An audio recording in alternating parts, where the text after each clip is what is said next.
Chapitre 6. La résistance, l'humilité et l'exil. Les chefs des clans ne cessaient de se moquer de Muhammad alayhi salatu wassalam, et d'encourager les critiques et les humiliations. À celui qui se prenait pour un prophète, on demandait des miracles, des preuves tangibles. On questionnait le choix de Dieu qui aurait élu un homme qui n'avait aucun pouvoir particulier, qui se promenait dans les marchés sans qu'aucun signe le distinguât des autres hommes. Ainsi, on moquait autant l'homme et ses prétentions que le message et son contenu. Le prophète, on l'a vu, restait malgré tout ferme sur ses positions. Quand l'un des chefs des Quraysh, Utba ibn Rabi'a, vint le voir pour lui proposer de l'argent et le pouvoir, la réponse du prophète fut d'abord de citer longuement le Coran. Au nom de Dieu, l'infiniment bon, le miséricordieux. Ha-Mim. Voici une révélation de l'infiniment bon, du miséricordieux. Un livre aux versets détaillés, un Coran en langue arabe pour les êtres doués d'entendement, qui à la fois annonce une bonne nouvelle et met en garde contre le châtiment. Mais la plupart des humains s'en détournent et refusent de l'entendre, en disant « Nos cœurs sont inaccessibles à ce à quoi tu nous appelles, et nos oreilles sont frappées de surdité. Entre toi et nous se dresse un obstacle. Agis donc comme tu l'entends et nous agirons de notre côté à notre manière. Dis-leur, je ne suis qu'un homme comme vous, à qui il a été révélé que votre Dieu est un Dieu unique. Servez-le avec droiture et implorez son pardon. Malheur à ceux qui lui donnent des égaux, qui ne s'acquittent pas de la taxe sociale, purificatrice, la zakat, et qui s'obstinent à renier la vie future. Ceux, au contraire, qui ont la foi et qui font le bien, recevront une récompense qui ne sera jamais interrompue.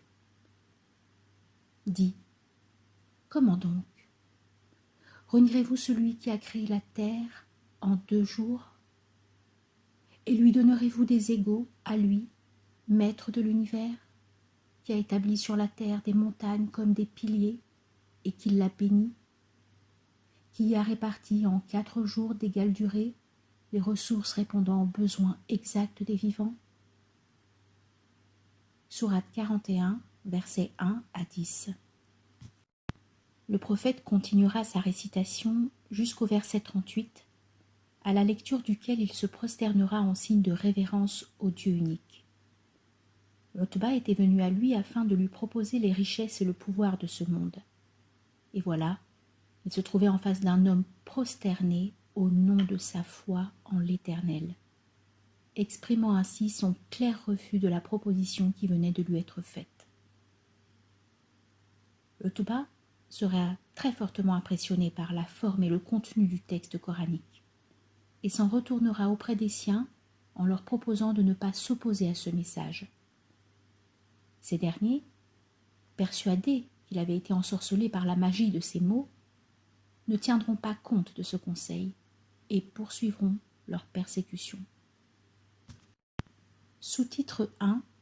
Jihad. Le prophète de l'islam, de son côté, persévérera dans cette attitude.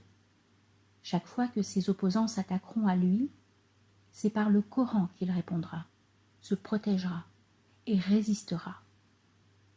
C'est d'ailleurs ce que la révélation lui enseigne clairement avec ce verset qui consacre la première apparition du mot jihad dans le Coran. N'obéis point aux négateurs et résiste-leur au moyen du Coran avec la plus grande des résistances. Jihadan kabira. Sourate 25, verset 52. Face aux pressions de toutes sortes, des plus douces aux plus violentes, Mohammed reçoit un verset qui lui indique la voie et le moyen de la résistance, du jihad qu'il doit entreprendre.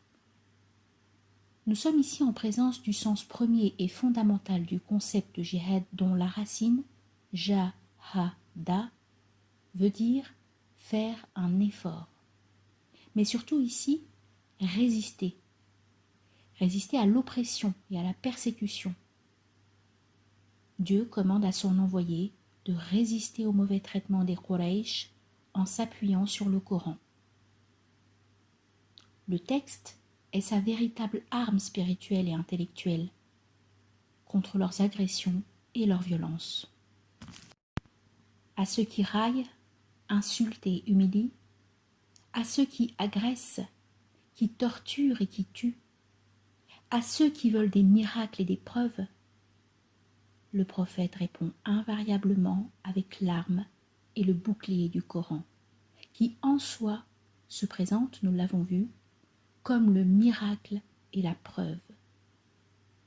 Du texte se libère en l'homme la vraie force, celle qui a le pouvoir de résister et de dépasser toutes les répressions ici-bas, parce qu'elle appelle à la vie au-delà des illusions de cette vie.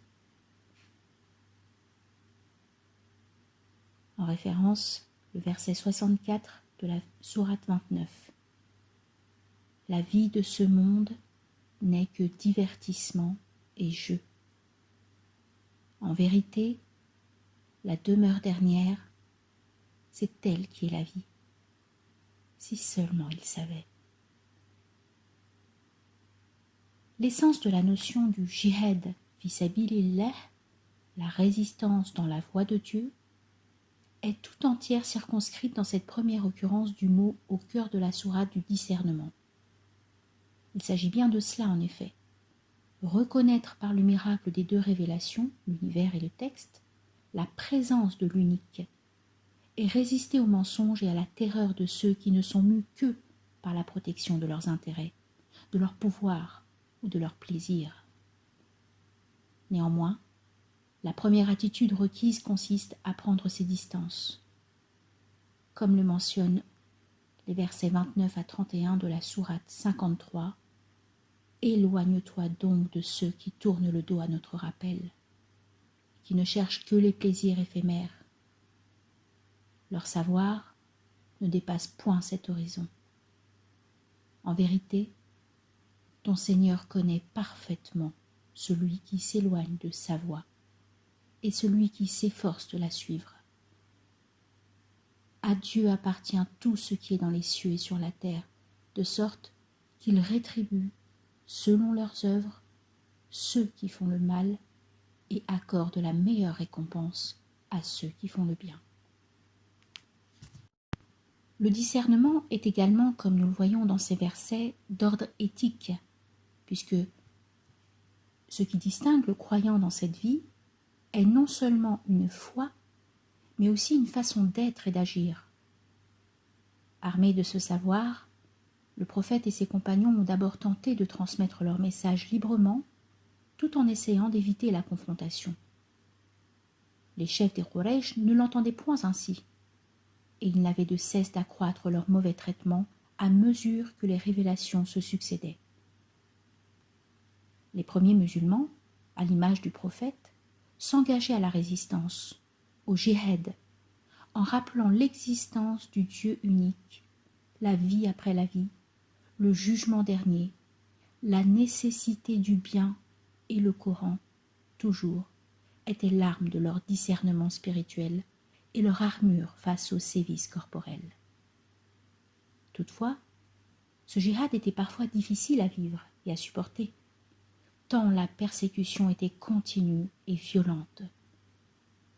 Un jour, un groupe de musulmans vint voir le prophète alors qu'il était allongé à l'ombre, à proximité de la Kaaba. Ils lui demandèrent : « Ne vas-tu pas invoquer Dieu pour nous afin qu'il nous aide ?» Alors le prophète répondit avec fermeté : « Parmi les croyants qui vous ont précédés, de nombreux furent enterrés vivants, puis furent coupés en deux de la tête aux pieds. La chair d'autres était déchiquetée à l'aide de fourches de fer qui brisaient leurs os. Ceux-là ne les menait point à se détourner de leur foi. Par Dieu, votre Seigneur accomplira certainement son dessein, et un jour, il sera possible aux voyageurs solitaires de se rendre de Sanaa à Hadramaout sans rien craindre, si ce n'est Dieu et le loup qui pourrait s'en prendre à son bétail. Vous êtes trop impatient. Il fallait donc patienter, endurer, persévérer et ne point désespérer de Dieu et de sa volonté. Le prophète, sur lui la paix et les bénédictions, enseignait ainsi à ses compagnons ce difficile mariage de la confiance en Dieu et de la douleur. L'expérience de la souffrance physique et morale permettait d'accéder à cet état de la foi qui assume l'adversité. C'est douter de soi sans douter de Dieu. L'histoire du jeune Ammar est à ce sujet édifiante. Il avait vu sa mère puis son père être exécutés parce qu'ils refusaient de renier Dieu. Voilà qu'à son tour, il était torturé de la façon la plus vile et avec la plus extrême des cruautés. Un jour, il n'y tint plus, et sous les sévices, renia Dieu et loua les dieux des Quraysh. Ces derniers le libérèrent, satisfaits d'être parvenus à leur fin. Ammar était vivant, certes, mais il était tourmenté et miné par un sentiment de culpabilité dont il ne savait se défaire, persuadé que son reniement était inexpiable. Il vint vers le prophète, sur lui la paix et la bénédiction de Dieu, en pleurant, et lui avoua la cause de son désarroi, ses doutes quant à sa valeur et à son destin. Le prophète, sur lui la paix et les bénédictions de Dieu, l'interrogea sur les convictions qui habitaient le fond de son cœur. Ammar lui confirma qu'elles étaient les mêmes, fermes et solides, et qu'aucun doute ne l'habitait quant à sa foi en Dieu et à son amour. Mohammed, paix et bénédiction sur lui, l'apaisa et le rassura, car il avait fait ce qu'il avait pu et ne devait point s'en vouloir. La révélation faisait d'ailleurs mention de ceux qui avaient renié leur foi sous la contrainte alors que leur cœur était apaisé par la foi. Verset 106, sourate 16. Il lui conseilla même, s'il devait revivre la même insoutenable torture, et pour sauver sa vie, de dire avec les lèvres ce que ces tortionnaires voulaient entendre, et de garder fermement en son cœur sa foi et ses prières pour Dieu.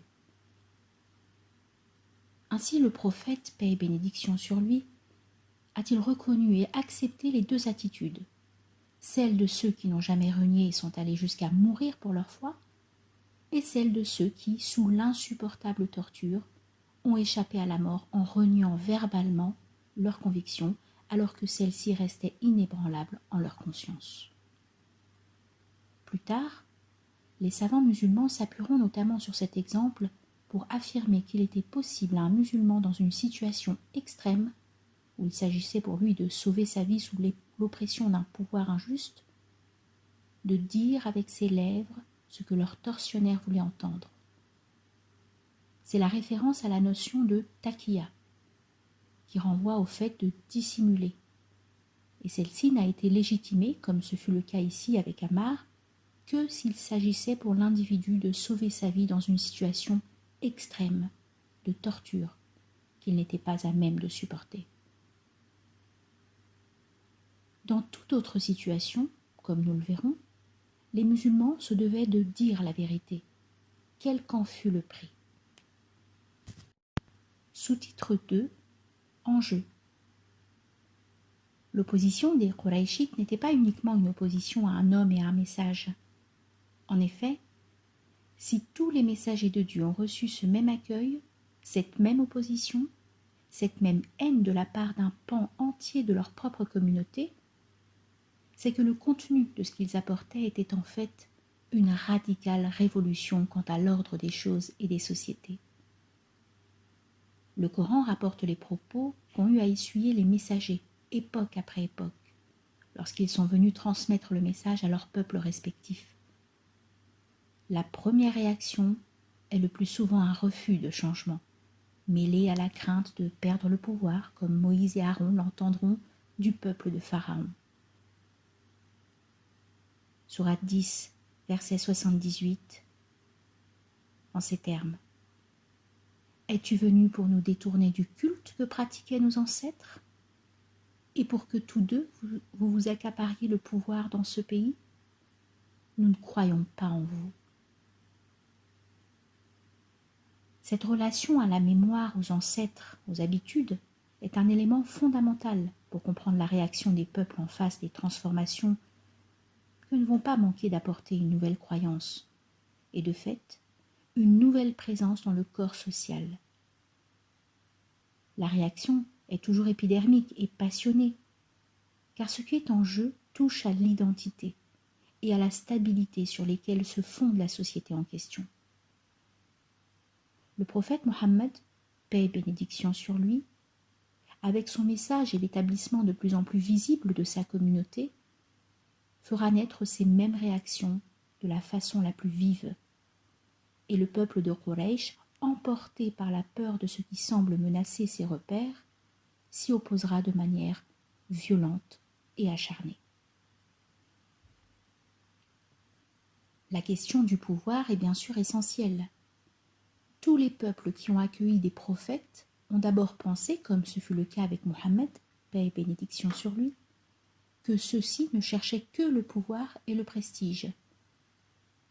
C'est à l'évidence à partir de leur grille de lecture qu'ils lisaient et essayaient de comprendre les intentions, les objectifs des envoyés. Dans l'ordre de l'humain, on ne bouleverse pas des habitudes, et ce faisant, un ordre social et politique sans avoir une visée sur le pouvoir. La logique des rapports humains impose cette lecture, et c'est ce qui explique les doutes et la surdité des chefs devant le message d'un homme dont le contenu est en lui-même totalement décalé par rapport à ses perspectives, mais dont les conséquences de la diffusion sont, quant à leur pouvoir, non moins explicites. En appelant à la reconnaissance du Dieu unique, au rejet des idoles anciennes, à la vie après la vie, à l'éthique et à la justice, Mohammed, paix et bénédiction sur lui, mettait en branle une véritable révolution dans les mentalités autant que dans la société. Il importait peu, somme toute, qu'il veuille le pouvoir pour lui-même ou pour un autre. Ce qui demeurait une évidence était que le renversement des perspectives contenues dans son message orienté vers l'au-delà ébranlait les fondements du pouvoir ici-bas. La reconnaissance du Dieu unique et la conscience de l'éternité associée à l'enseignement éthique apparaissaient aux nouveaux croyants comme des éléments de leur libération spirituelle, intellectuelle et sociale. L'intuition des chefs de Quraysh était au fond juste et lucide. Les enjeux qui sous-tendaient leur opposition radicale à un message de radicale libération étaient profonds et d'une portée essentielle pour leur existence comme pour leur destin. Ils pressentaient, sans toujours être capables de l'entendre et de le comprendre, le sens de l'affirmation fondamentale de la foi en l'unique, qui exprime tout à la fois une intime conversion et une transmutation générale des ordres. Dis, Dieu lui est un. Dieu, celui qui se suffit à lui-même. Il n'engendre pas et n'est pas engendré. Nul n'est pareil à lui. Sourate 112. Cette affirmation marque l'existence d'une frontière. En référence, la sourate 109 dit « Ô vous les négateurs, je n'adore pas ce que vous adorez, et vous n'adorez pas ce que j'adore. Je ne suis pas un adorateur de ce que vous adorez, et vous n'êtes pas des adorateurs de ce que j'adore. À vous votre religion, à moi la mienne. Sous-titre 3. Questions et oubli. Les Qurayshites étaient quelque peu désemparés et ne savaient point comment s'y prendre pour circonscrire la diffusion du message de Muhammad, paix et bénédiction sur lui. Ils envoyèrent donc une délégation à Yathrib afin de s'enquérir auprès des dignitaires juifs de la nature et de la véracité de cette nouvelle révélation. Les Juifs de Yathrib étaient connus pour professer cette même idée du Dieu unique, et Muhammad, paix et bénédiction sur lui, faisait souvent référence à Moïse, leur prophète. Ils étaient donc les plus à même d'exposer un avis, ou mieux, d'élaborer une stratégie. Consultés sur le nouveau prophète, les rabbins proposèrent aux envoyés de la Mecque de lui poser 3 questions clés afin de savoir si ce qu'il disait était vraiment révélé ou s'il s'agissait d'un imposteur. La première question était relative à la connaissance d'une histoire relatant l'exil de jeunes gens loin de leur peuple. La seconde, à celle d'un grand voyageur qui atteignit les confins de l'univers, et la dernière était une interpellation directe à définir l'âme, ar-ruh. Les Qurayshites de la délégation repartirent, persuadés qu'ils avaient désormais les moyens de piéger Muhammad, paix et bénédiction sur lui. De retour à la Mecque, ils allèrent le trouver et lui posèrent les 3 questions. Celui-ci répondit presque instantanément. « Je répondrai à vos questions demain. » Or, le lendemain, l'ange Gabriel n'apparut pas. Point de révélation. Ni le surlendemain, ni les 14 jours qui suivirent.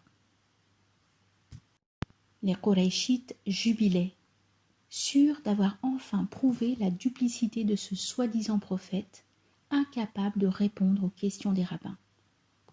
Muhammad, paix et bénédiction sur lui, de son côté, était triste, et chaque jour davantage, il craignait d'avoir été abandonné.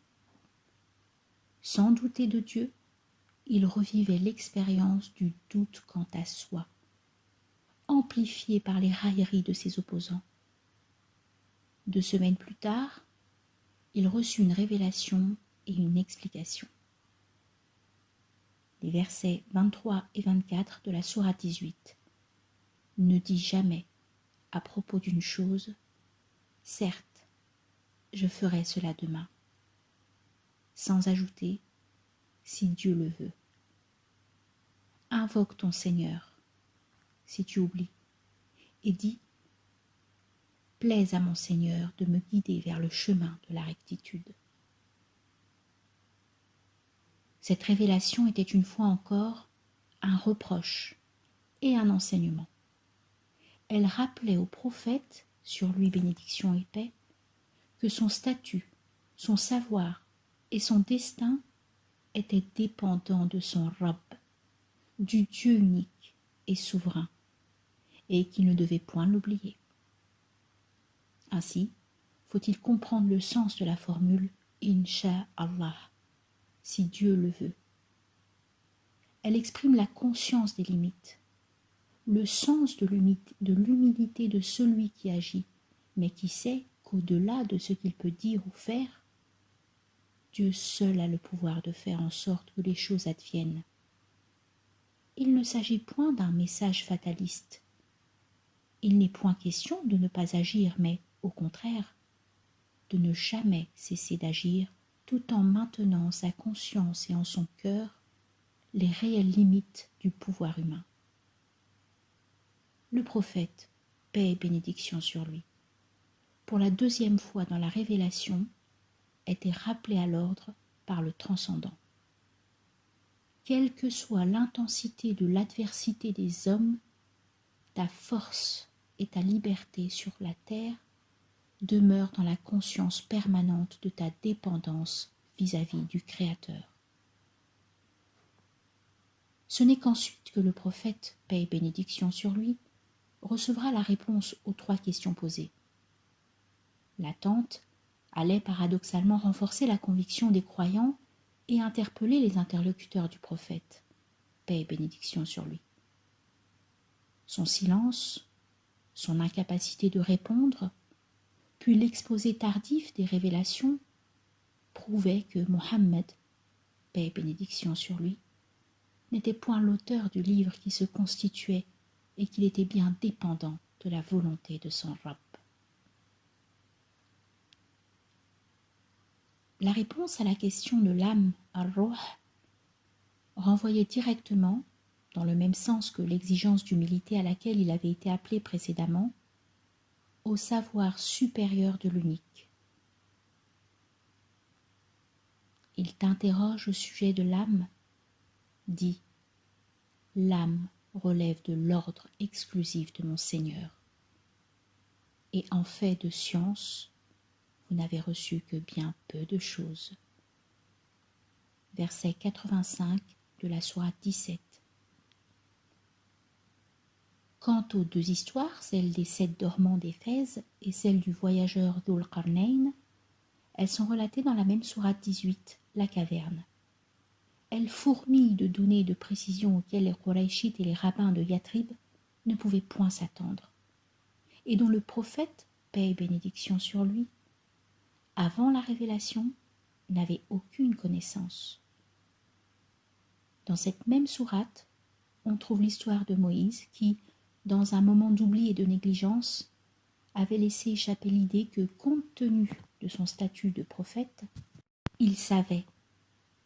Dieu va alors lui mettre à l'épreuve du plus savant que lui, le personnage d'El-Khidr dans le Coran, qui l'initie à la compréhension du savoir supérieur de Dieu, à la patience et à la sagesse de savoir rester humble et de ne point poser trop de questions. De l'expérience de Moïse, qui a été si impatient, à celle de Mohammed, qui a oublié sa dépendance, paix et bénédiction sur lui, en passant par l'enseignement destiné à tous les êtres humains, lesquels en fait de savoir n'ont reçu que peu de choses, tout rappelle aux musulmans la conscience de leur fragilité et de leur besoin de Dieu, quel que soit leur statut. Et la sourate La Caverne est entièrement traversée par cet enseignement. Plus tard, le prophète, paix et bénédiction sur lui, recommandera à chaque musulman de lire cette sourate en entier tous les vendredis, pour se rappeler, semaine après semaine, qu'il ne faut pas oublier, s'oublier, l'oublier. Sous-titre 4. L'Abyssinie. Les humiliations et les persécutions augmentaient au gré de la révélation des versets du Coran. Désormais, celles-ci ne ciblaient plus uniquement les plus vulnérables parmi les musulmans, mais également les hommes et les femmes dont le statut aurait normalement dû les protéger, comme c'était le cas d'Abou Bakr, mais qui commençaient à leur tour à essuyer des mauvais traitements. Mohammed, paix et bénédiction de Dieu sur lui, protégé par son oncle Abu Talib, était l'objet de quolibets et de sarcasmes, mais il n'était point maltraité physiquement. Constatant la détérioration du climat à la Mecque, le prophète, paix et bénédiction de Dieu sur lui, fit la suggestion suivante. Si vous alliez au pays des Abyssins, vous y trouveriez un roi sous la tutelle duquel personne ne subit d'injustice. C'est un pays de sincérité dans la religion. Vous y resteriez jusqu'à ce que Dieu vous délivre de ce dont vous souffrez actuellement. Le prophète, paix et bénédiction de Dieu sur lui, faisait référence au roi d'Abyssinie, le Négus, qui était chrétien et qui avait la réputation d'être respectueux et juste avec ses administrés. Les préparatifs commencèrent donc pour une partie de la communauté et finalement un certain nombre d'individus isolés et de familles quittèrent discrètement la Mecque pour vivre la première émigration. Au total, on comptait une centaine de personnes, 82 ou 83 hommes et près de 20 femmes. Nous étions en 615, 5 ans après le début de la révélation et 2 ans après le commencement de l'appel public. La situation était devenue particulièrement difficile, au point d'avoir à prendre le risque de s'exiler très loin, dans une région qui restait de fait bien étrangère aux destinations habituelles des habitants de la Mecque. Uthman ibn Affan et son épouse Ruqayya, la fille du prophète, paix et bénédiction de Dieu sur lui, faisaient partie de ce groupe, de même qu'Abou Bakr. Mais celui-ci s'en retourna lorsque, sur la route, il rencontra un dignitaire mécois qui lui assura sa protection. On y trouvait également Salama, qui allait devenir plus tard la femme du prophète, paix et bénédiction sur lui, et par laquelle nous est parvenu les récits des différents épisodes de l'émigration en Abyssinie.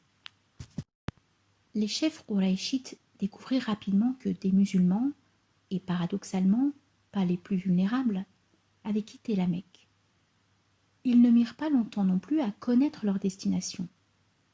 Ils avaient quelques raisons de s'inquiéter. Si ce petit groupe de musulmans réussissait à s'installer ailleurs, il n'allait pas manquer de ternir la réputation des habitants de la Mecque, et, le cas échéant, d'attiser l'adversité à leur encontre, voire de tenter d'établir une alliance contre eux avec un roi dont ils savaient qu'il partageait cette foi en un Dieu unique. Alors que les musulmans étaient partis depuis quelque temps déjà, les chefs de Quraysh décidèrent d'envoyer 2 émissaires auprès du Négus, Amr ibn al-As et Abdallah ibn Rabi'a, afin de le dissuader d'offrir sa protection à ces émigrés et de l'inciter à les renvoyer à la Mecque. Les 2 émissaires se rendirent donc à la cour du Négus avec de nombreux cadeaux qu'ils savaient très appréciés par les dignitaires abyssins. Ils rencontrèrent ces derniers un à un, leur remirent leurs présents et s'assurèrent de leur précieux soutien au moment d'exposer leurs requêtes auprès du roi. Sous-titre 5 « Devant le Négus ». Amr ibn al-As et Abdallah ibn Rabi'a auraient aimé que le roi les écoutât et qu'il acceptât de renvoyer les musulmans sans même entendre ces derniers. Le Négus refusa, en affirmant que ceux qui l'avaient choisi pour les protéger avaient le droit d'exposer leurs arguments. Il les fit appeler pour une audience qui devait réunir les émissaires de la Mecque et une délégation des immigrés musulmans. Ceux-ci choisirent Ja'far ibn Abi Talib, sage et bon orateur, pour les représenter et répondre aux questions du roi. Celui-ci les interrogea sur les causes de leur exil et en particulier sur le contenu de ce nouveau message apporté par leur prophète. Ja'far exposa au roi les principes fondamentaux contenus dans la révélation et matérialisés par l'enseignement de Mohammed, paix et bénédiction sur lui. La foi en un Dieu unique, le refus de l'idolâtrie, l'impératif de respecter les liens de parenté, de dire la vérité, de s'opposer à la justice, etc.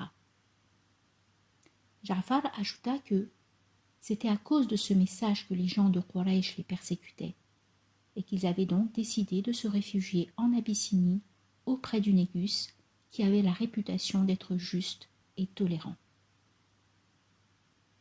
Ce dernier demanda à Ja'far s'il avait une copie ou s'il pouvait réciter un passage du texte de la révélation apportée par leur prophète.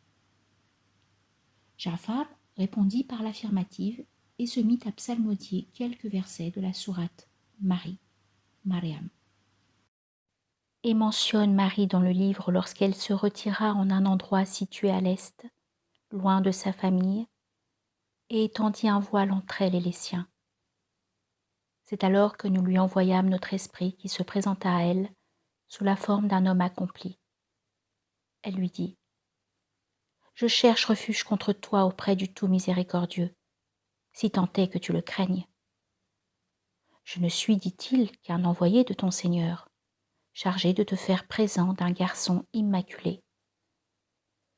Comment, s'étonna-t-elle, pourrais-je avoir un enfant alors qu'aucun être humain ne m'a jamais touchée et que je n'ai jamais été une femme aux mœurs légères. Et lui fut répondu, ainsi en a décidé ton Seigneur qui a dit, rien n'est plus facile pour moi.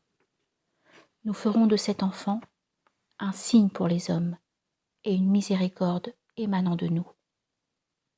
Et c'est là un décret irrévocable. Sourate 19, versets 16 à 21. Le roi et ses dignitaires furent émus par la beauté du texte psalmodié en arabe, et ils le furent encore davantage quand le texte leur fut traduit et qu'ils comprirent qu'il s'agissait de l'annonce de la naissance miraculeuse de Jésus. Sur lui la paix. Le Négus s'exclama, « En vérité, cela vient de la même source que ce qu'apportait Jésus. » Et il se tourna vers les deux émissaires mécois pour les éconduire et leur signifier qu'il ne leur livrerait point les immigrés musulmans auxquels il continuerait à offrir un refuge. Amr et Abdallah se retirèrent dépités, mais très vite, Amr décida qu'il irait à nouveau voir le Négus pour l'informer de ce que ce nouveau message dit vraiment de Jésus, et qui ne correspond en rien à ce que les chrétiens croient.